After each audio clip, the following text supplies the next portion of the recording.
I think the public can do extremely well in the stock market on their own. I think the fact that institutions dominate the market today is a positive for small investors. These institutions push stocks on usual lows, they push them on usual highs. For someone, they can sit back and have their own opinion, know something about industry. This is a positive. I'm going to let you in on a secret during this video. Everyone is getting it completely wrong when it comes to investing. Conventional investing wisdom states that the average person doesn't stand a chance against the pros on Wall Street. However, believe it or not, the individual investor has a massive advantage over professional investors. But please don't take my word for it. This is coming from legendary investor Peter Lynch. Make sure to stick around till the end of this video because we are going to cover the 4 most important pieces of advice from Lynch on how he recommends people invest small sums of money. Now let's get into it.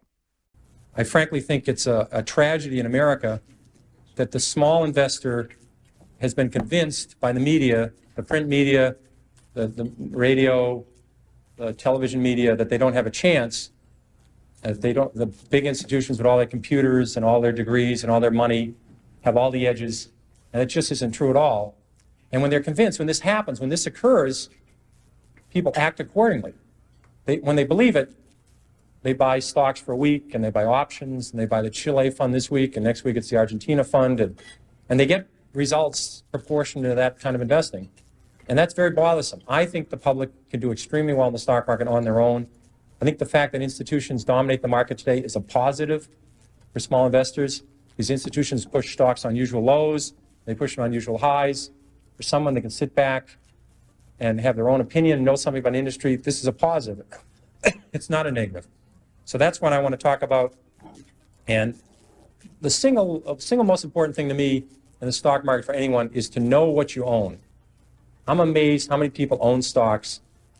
They would not be able to tell you why they own it. They couldn't say in a minute or less why they own it. Actually, if you really press them down, they'd say, the reason I own this is the sucker's going up. I mean, that's the only reason.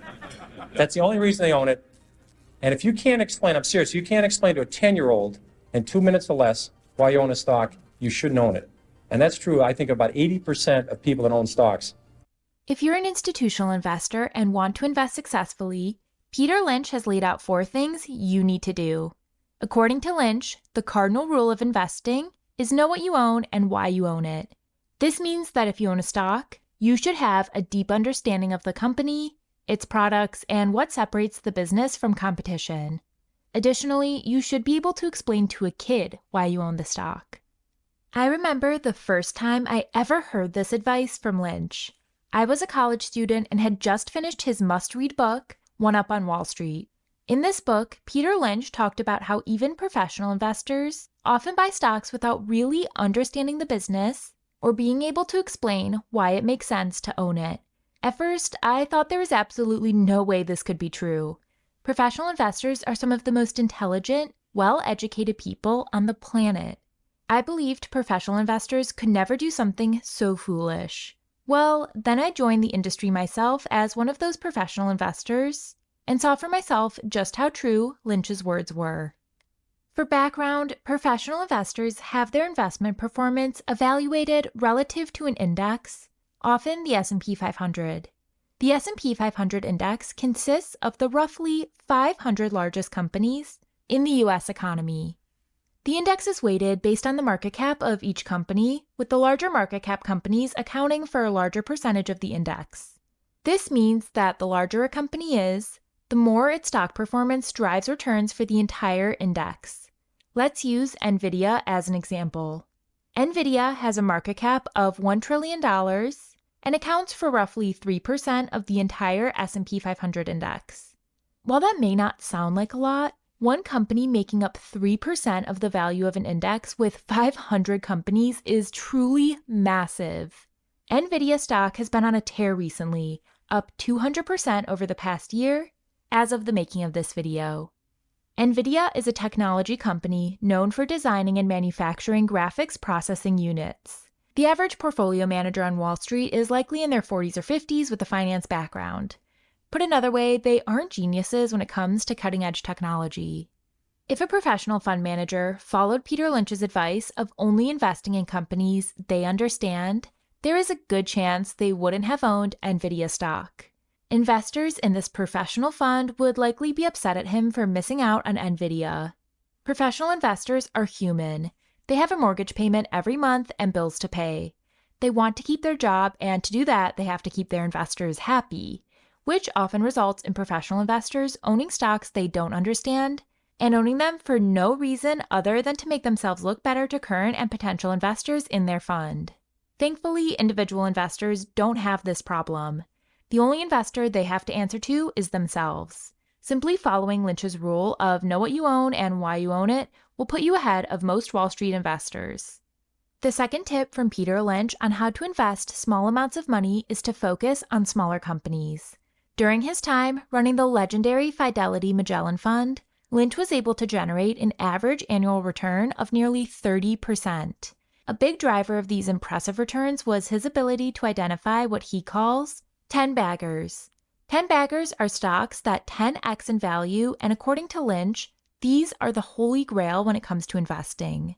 In fact, Lynch even went as far as to write, the very best way to make money in the stock market is in a small growth company that has been profitable for a couple of years and simply goes on growing. The reason Lynch focuses on smaller companies is that, on average, they tend to have more growth potential than large, well-known stocks. This makes a ton of sense when you think about it. It is easier for a company to go from a $1 billion market cap to $10 billion than it is for a company to go from a $100 billion market cap to $1 trillion. Going from $1 billion to $10 billion means growing the market cap by $9 billion. Meanwhile, going from $100 billion to $1 trillion means adding an additional $900 billion in market cap.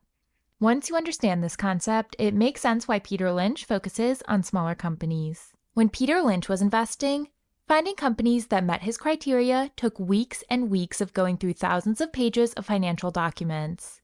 Thankfully for us, we have the internet and online brokerages like Moomoo. We can easily find companies that meet Lynch's criteria by jumping to a stock screener like this one here on Moomoo. The process is incredibly simple. We're going to put the market cap range between 100 million and 1 billion. Let's also say that the company has had to be profitable over the last year. We will make the net profit greater than 0. To narrow our list down even further, we will also add a PE ratio range of 1 to 15. These 3 filters leave us with a good starting point to look for potential opportunities. These powerful and easy-to-use screeners are just one of the reasons I like Moomoo's sophisticated investment platform. Thankfully, Moomoo was kind enough to sponsor this video and give my viewers an exclusive, massive sign-up bonus. By using my referral link in the description of this video, new users will receive up to 15 free stocks when they make a qualified deposit into their account. No matter where you are in your investment journey, every dollar matters. The fact that Moomoo offers a 5.1% APY on all your uninvested cash and is also giving my audience such a generous sign-up bonus is huge. Make sure to sign up using my link because these free stocks will help you get started. Now back to the list. Number 3 on Peter Lynch's list is to take a long-term approach. In the clip from earlier in the video, Lynch talked about how the fact that professional investors manage so much money is actually a good thing for individual investors. At first, this may not make a ton of sense, but let me explain. One of my favorite analogies to demonstrate how stock prices move is the stadium analogy. Imagine the stadium of your favorite sports team. There is a fixed number of seats in that stadium. When the team is doing really well and there is a big game, ticket prices for each seat are expensive. Everyone understands why. There are only a certain number of seats and a lot of people want to attend the game. Therefore, prices go up. The opposite is also true. If nobody wants to go to that particular game, the stadium might practically give away the tickets for free. Since there are a fixed number of seats in the stadium, the price for a ticket depends on how high demand is to sit in one of those seats. That same basic logic applies to a stock. With each stock, there are only a certain number of shares outstanding in that company. Just like ticket prices for a seat in our hypothetical stadium, stock prices fluctuate based on the current demand to own shares. Collectively, large institutional investors manage tens of trillions of dollars.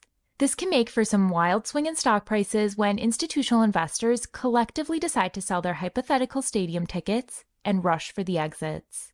The majority of institutional investors are overly focused on short-term performance. This dynamic can create big opportunities for the individual investor. Let's use Meta stock as an example, parent company of Facebook. Meta stock peaked at a high of over $375 in September 2021. However, the business hit some speed bumps. Performance suffered as the business faced increased competition and the founder was spending heavily to build out new businesses. Formerly a darling of Wall Street, large money managers flooded to exit the hypothetical stadium. Shares fell by over 75% over the next year or so as professional investors were worried about the short-term performance of the business. This was the perfect opportunity for the individual investor who could focus on the long term and ignore the short-term headwinds. At the bottom, Meta stock had a market cap of just $250 billion. Meanwhile, the company generated $39 billion in cash flow in 2021. That is not sales, that's not even profit. That is $39 billion in hard cold cash added to its bank account. You didn't have to be a genius to see why the stock was a good investment at its low. You just had to be willing to look long-term and ignore the short-term noise. This example is of course just one, but it demonstrates how large investors can cause some pretty wild fluctuations in stock prices. This leads perfectly into number 4 on the list, be okay with stock price declines. Most people assume that in order to be a successful investor, you need to be a genius. This commonly held belief is seemingly supported by the fact that many of Wall Street's top investment firms are filled with graduates from some of the world's most elite educational institutions. While society and the media says only geniuses can be good investors, Peter Lynch strongly disagrees. In fact, Lynch says the most important organ when it comes to investing isn't your brain. It's actually your stomach. Here's what that means. Take a look at this stock chart for Coca-Cola. Coca-Cola is considered one of the world's quote-unquote safest companies. The company has been around for 100 years and will probably be around for 100 more. Despite this fact, and just like any other stock, Coca-Cola's stock price has still had wild swings. In the investing industry, they use the fancy word volatility to describe these price movements. Volatility feels great when the stock price rises dramatically. However, volatility, when it results in a falling stock price, feels extremely painful for most investors. In fact, it's human nature to want to sell a stock once its price has declined. Countless psychological studies have shown that the pain of losing money is far greater than the joy that comes from making it. Lynch says that successful investors are the ones that have the stomach to hold on and not sell when their brain is telling them to. This is yet another area where the individual investor has an advantage over the pro. We talked earlier about how there is nothing worse to the average professional fund manager than being incorrect in the eyes of investors that give them money to manage. You can't blame the professionals either. Their entire career is based on their ability to keep investors happy. One way fund managers keep investors happy is by limiting how much their portfolio declines. In the world of hedge funds, this has given rise to a practice known as a drawdown limit. Many of today's largest hedge funds operate as what are called multi-manager hedge funds. This means that instead of one single manager managing all the money is spread out amongst many different portfolio managers. In order to quote-unquote manage risk, each of these portfolio managers has what is called a drawdown limit. In simple terms, this is the max amount their portfolio can fall until they are pretty much forced to sell all their holdings. To add insult to injury, if a portfolio manager hits the drawdown limit, they're also likely fired. Naturally, this dynamic makes portfolio managers at these firms extremely cautious. As a result, even if they think a stock is cheap, they likely won't invest if there is potential for the stock to decline even further. The individual investor doesn't have to operate under the constraint of a drawdown limit. If they like a stock and think it's cheap, they can buy it. If a stock falls further and they still like it, they can buy even more. Use Warren Buffett and his purchase of Apple stock as an example. When Buffett first bought Apple stock, it had just fallen over 25% from its recent highs. There was very much a possibility that the stock could continue to decline. Buffett didn't care. He bought Apple stock with the mindset that if the stock price fell further, he would just buy more. To say this investment worked out well would be quite the understatement. Buffett's stake in Apple is worth over $150 billion as of the making of this video, and will likely go down in history as Buffett's most profitable investment. However, if Buffett was worried about Apple stock declining, he would have missed the opportunity. This is precisely why Lynch says that a strong stomach is more important than a genius brain when it comes to investing. Plenty of people were smart enough to understand that Apple stock was a good buy when Buffett first started buying. However, not everyone had a strong enough stomach to be comfortable with the fact that the stock had just declined 25% from its recent highs. There is very much the possibility that the stock could have fallen further. As an individual investor investing small sums of money, you have advantages over the pros on Wall Street. Make sure you use them. So there we have it. Make sure to subscribe to the channel because it's my goal to make you a better investor by studying the world's greatest investors. Talk to you again soon.